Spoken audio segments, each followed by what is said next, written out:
Dear student, good morning. मैं विपिन जायसवाल। हम लोग नेशनलिज्म इन इंडिया के बारे में पढ़ रहे थे। भारत में राष्ट्रवाद के बारे में पढ़ रहे थे, जिसमें हम आपको गांधी जी के बारे में थोड़ा बहुत बताए थे। फर्स्ट वर्ल्ड वार के बारे में आपको बताया था। ठीक है, आज हम लोग जो पढ़ेंगे, आप सभी लोग जानते हैं फर्स्ट वर्ल्ड वार कब हुआ था।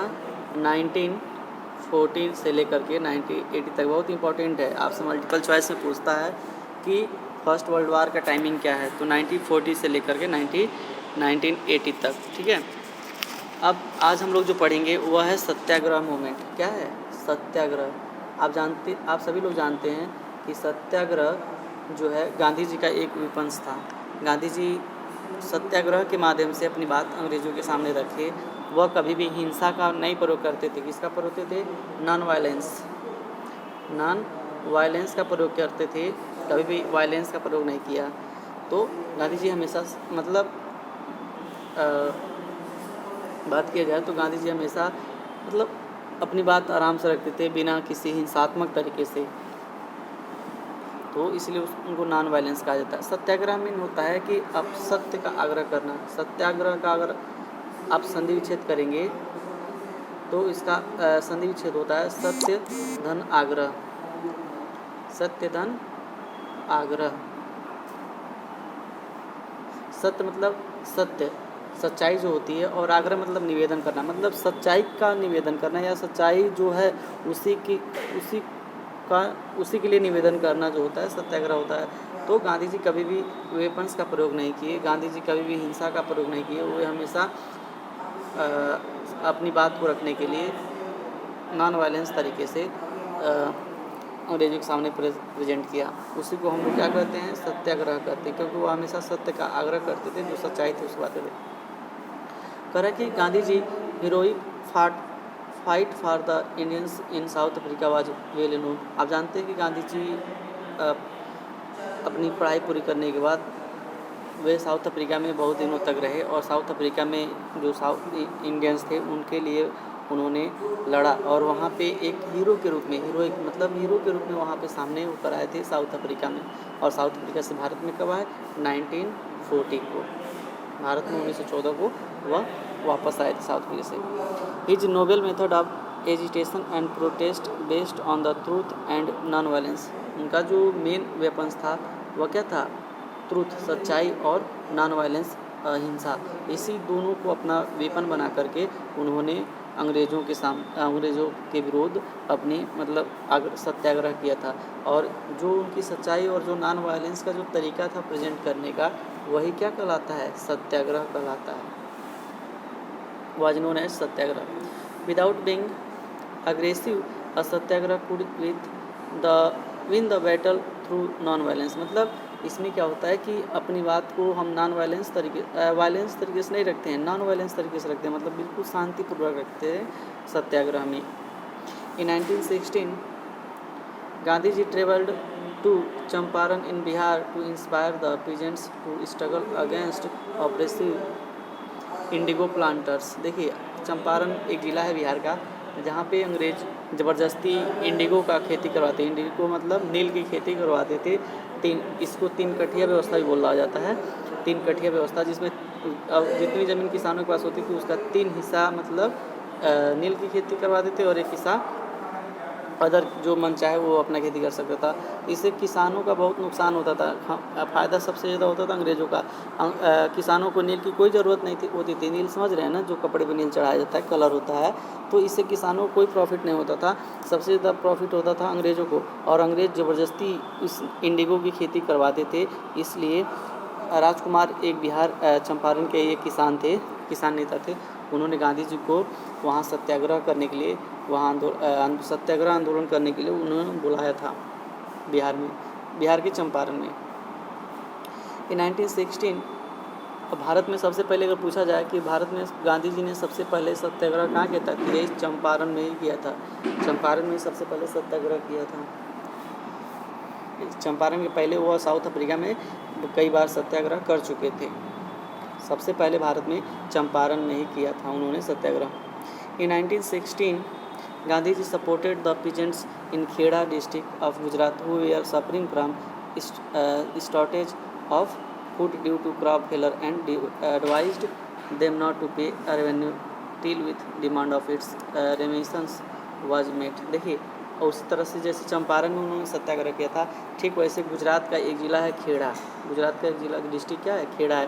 खेड़ा में भी किसानों का जो फसल था ना वह डिस्ट्रॉय हो गया। किसानों का जो फसल था वह बिल्कुल डिस्ट्रॉय हो गया था। फिर भी अंग्रेज़ रेवेन्यू मांग रहे थे, फिर भी अंग्रेज़ रेवेन्यू मांग रहे थे, ज़बरदस्ती कर जो था वो मांग रहे थे। तो खेड़ा, गुजरात के खेड़ा में भी गांधी जी ने किसानों के लिए एक 1916 ईस्वी में सत्याग्रह किया था और ये भी सत्याग्रह जो था सफल हो गया। चंपारण वाला भी सत्याग्रह सफल हो गया उनका, और जो खेड़ा में किए थे वो भी सफल हो गया। Gandhi ji went to Ahmedabad to organise a satyagraha movement amongst cotton mill workers. देखिए, दूसरी सत्याग्रह के बाद तीसरी सत्याग्रह उन्होंने किया था अहमदाबाद में किसके लिए किया था?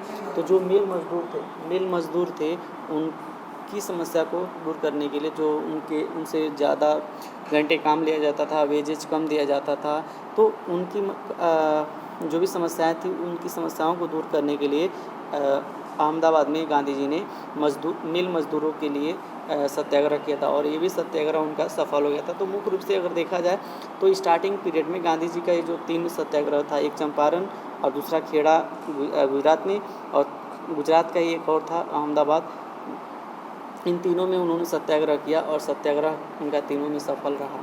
ठीक है, चलिए अब हम लोग नेक्स्ट टॉपिक पढ़ते हैं, वह है the Rowlatt act. Rowlatt act क्या है? एक प्रकार का एक्ट है। जैसे ब्रिटिश गवर्नमेंट जो थी ना, विभिन्न टाइमिंग में अलग अलग एक्ट पास करती थी भारतीयों के लिए। तो उसी में एक 1919 में एक एक्ट पास किया जिसका नाम था द रॉलेट एक्ट। और द रॉलेट एक्ट ऐसा एक्ट था जिसमें भारतीयों को शक के आधार पे उनको जेल में डाल दिया जा सकता था, उनके खिलाफ़ कोई भी वकील नहीं रखा जा सकता था, उनको मतलब अनलिमिटेड टाइम के लिए जेल में डाल दिया था और उनके खिलाफ़ मतलब भारतीय लोग कुछ भी नहीं कर सकते थे। ऐसा एक्ट था द रॉलेट एक्ट। मतलब ये पूरी तरह से भारतीयों की आवाज़ को दबाने के लिए एक्ट बनाया गया था अंग्रेज़ों के द्वारा, और इसका खूब विरोध हुआ भारत में, बहुत ही ज़्यादा विरोध हुआ भारत में रॉलेट एक्ट का। देखिए, the Rowlatt act in 1990 was passed through the imperial legislative council in spite opposition of the Indian members. देखिए, ये भारतीय लोगों की विचारधाराओं को रोकने का एक काउंसिल वो था, एक्ट था, जिसे इम्पीरियल लेजिस्लेटिव काउंसिल द्वारा क्या किया गया था? पास किया गया था। मतलब एक एक्ट जो था वह मुख्य रूप से 1919 में पास हुआ और इसको पास कौन किया था? Imperial legislative council. और मतलब इसका वर्क किया था तो opposition of the Indian members, मतलब जो भारतीय अंग्रेज़ों के विरोध में थे उनकी आवाज़ को दबाने के लिए इस कानून को बनाया गया था। इसीलिए इसका बहुत ही ज़्यादा विरोध हुआ रॉलेट एक्ट का।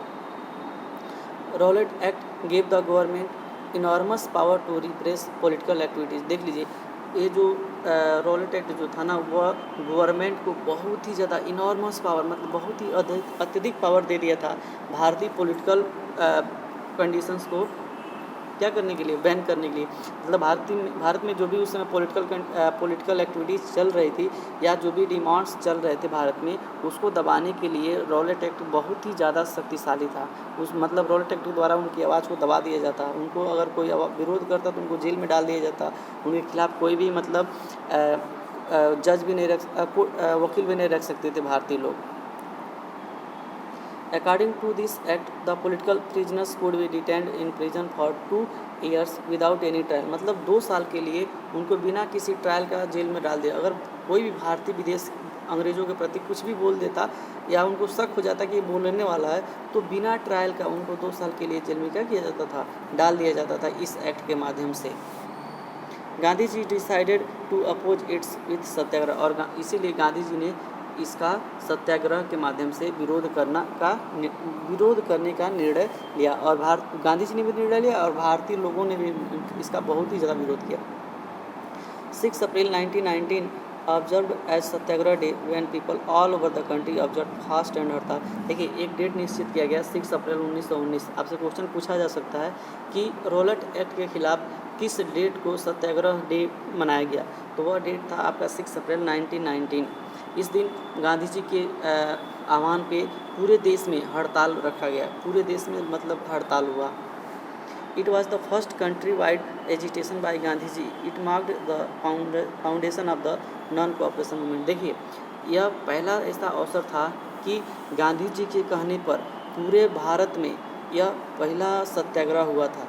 मतलब अभी भी सत्याग्रह, इसके पहले भी गांधी जी ने सत्याग्रह किया था, तो एक विशेष जगह चंपारण में किया, एक विशेष जगह खेड़ा में किया, एक विशेष जगह अहमदाबाद में किया, लेकिन यह पहला अवसर था 6 अप्रैल 1919 का, जो पूरे भारत में भारत के लोगों ने मिलकर के इसमें भाग लिया। पूरे भारत के लोग इस सत्याग्रह में भाग लिया, इसलिए इसको बोलते हैं पूरे भारत में इसका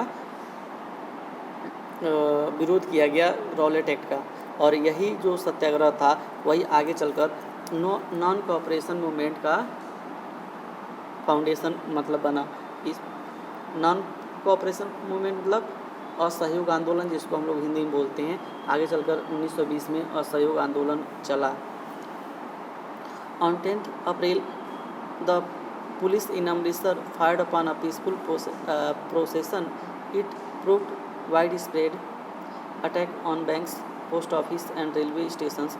martial law was imposed and General Dyer took command. देखिए आगे 10 अप्रैल 1919 के दिन का ये बात है, 10 अप्रैल 1919 का, कि पंजाब का एक शहर है अमृतसर। अमृतसर में जनरल डायर अमृतसर में कुछ लोग शांतिपूर्वक अपना मीटिंग कर रहे थे, भारतीय लोग शांतिपूर्वक मीटिंग कर रहे थे। वहाँ पे जनरल डायर ने क्या करवा दिया, गोली चलवा दिया, जिसे अभी हम आगे पढ़ेंगे। जलियांवाला बाग के नाम से उसको हम लोग जानते हैं। और भारतीय जो भी बैंक थे, भारतीय जो भी पोस्ट ऑफिस थे, सबको उन्होंने क्या किया, तहस नहस कर दिया अंग्रेज़ों ने।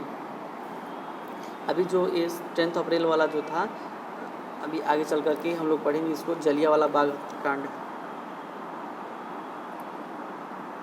देखिए जलियांवाला बाग मैसेकर, इसको बोलते हैं जलियांवाला बाग हत्याकांड। जलियांवाला बाग जो आपका है पंजाब के अमृतसर में है। To protest against the Rowlatt Act and the arrest of their leaders like Dr. Satyapal and Dr. Kichlu, when about 20,000 people gathered at the meeting in the Jallianwala Bagh in Amritsar. देखिए जो अभी हम आपको बताए हैं कि अंग्रेज़ों के खिलाफ जो नॉन कोऑपरेशन किया गया, अंग्रेज़ों के खिलाफ जो सत्याग्रह की प्लानिंग की गई, उसमें हमारे दो इम्पोर्टेंट जो लीडर्स थे, वो एक थे सत्यपाल और दूसरा डॉक्टर किचलू। इन दोनों को अंग्रेज़ों ने क्या कर लिया, गिरफ्तार कर लिया। ठीक है, तो इन दोनों को गिरफ्तार कर लिया, पहला चीज़। दूसरा चीज़ ये था कि पूरे भारत में उन्होंने रॉलेट एक्ट स्थापित कर दिया था। इन दोनों का विरोध करने के लिए लगभग 20,000 लोग जो थे, 20,000 लोग जो थे, वह पंजाब के अमृतसर जगह पे बैठ कर के मीटिंग कर रहे थे इसके बारे में। ठीक है, मीटिंग कर रहे थे। They were surrounded by General Dyer and his army unit, which opened indiscriminate firing, killing thousands of innocent people। तो अमृतसर में जब ये लोग मीटिंग कर रहे थे, तो इस चीज़ की जानकारी किसको मिल गई, जनरल डायर को। जनरल डायर उस समय अधिकारी था, तो उसको इसकी सूचना मिल गई और वह अपने सैनिकों के माध्यम से वहाँ जा कर के हज़ारों लोगों को क्या किया, गोली चलाने की अपने सैनिकों से कहा कि मतलब गोली चलाओ। और गोली चलने पे हज़ारों भारतीय लोगों की वहाँ पे अमृतसर में क्या हो गई, मौत हो गई। इस घटना को हम इंडियन हिस्ट्री में जलियांवाला बाग हत्याकांड के नाम से जानते हैं। ठीक है, जो जनरल डायर ने 13 अप्रैल 1919 ईडी को मतलब इनोसेंट लोगों को, इनोसेंट मतलब क्या होता है, निर्दोष लोगों के ऊपर जो उसने गोली चलवा दी और हज़ारों लोग मर गए। तो इस घटना को हम इतिहास में किसके नाम से जानते हैं, इस घटना को हम किस नाम से जानते हैं, जलियांवाला बाग हत्याकांड के नाम से जानते हैं। ठीक है, the impact of the Jallianwala Bagh on the Indians politics. देखिए अब भारतीय लोगों पे जलियांवाला बाग का क्या इम्पैक्ट पड़ा। अगर आपसे कोई क्वेश्चन पूछता है कि जलियांवाला बाग कब हुआ था, तो 13 अप्रैल 1919 को। कौन गोली चलाने का आज्ञा दिया था, तो जनरल डायर। कितने लोग मरे थे, लगभग 1000 लोग मरे थे। ठीक है, तो जलियांवाला बाग कांड का भारत पे क्या प्रभाव पड़ा, इसको हम लोग देखते हैं। The Jallianwala Bagh massacre had a great impact on the Indian politics. कह रहा है कि जलियांवाला बाग का जो कांड था वह भारतीय पॉलिटिक्स पर बहुत ही ज़्यादा अधिक प्रभाव डाला। Now the people lost faith in the British rule and took the extremist path on of violent struggle to get rid of it. देखिए, पहले जो भारतीय लोगों को अंग्रेज़ों पर विश्वास जो था, विश्वास करते थे चलो ये हमारी उतना बुरा नहीं करेगा, लेकिन अब बिल्कुल भारतीय लोगों का विश्वास अंग्रेज़ों पर से क्या हो गया, उठ गया। और उन्होंने जो रास्ता अपनाया था नॉन वायलेंस का, उसको कहा कि नहीं, नॉन वायलेंस से अब ये मानने वाले नहीं हैं। तो उन्होंने वायलेंस का तरीका अपनाया। वायलेंस की तरह से उन्होंने अंग्रेज़ों का सामना करने का प्रयास किया।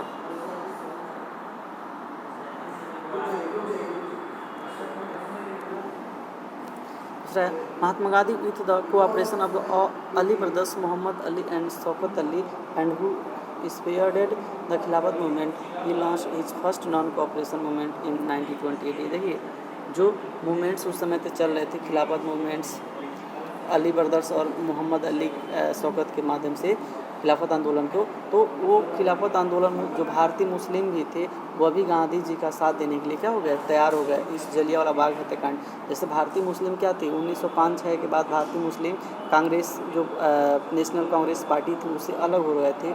उन्होंने अपना अलग डिमांड किया, अपना अलग संविधान बनाने की बात करने लगे, वो मुस्लिमों के लिए अलग प्रोटेक्शन। लेकिन जब जलियांवाला बाग हत्याकांड हो गया भारत में, उसके बाद भारतीय जो मुसलमान थे वह भी गांधी जी का साथ देने के लिए तैयार हो गया। The Jallianwala massacre had a great significance in the history of India. On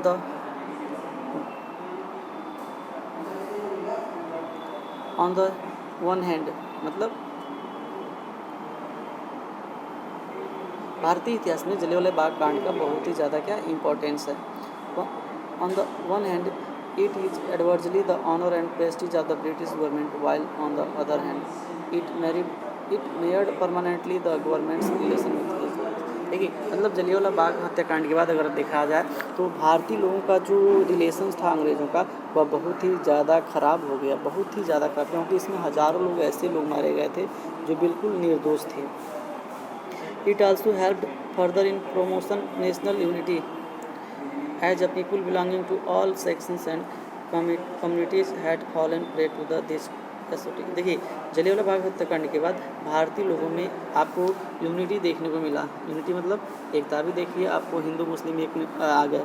जो भारतीय जो डिवाइडेड लोग थे वह एक साथ मिलकर के काम करने के लिए क्या हो गया, जलियांवाला कांड के बाद एक साथ हो गए।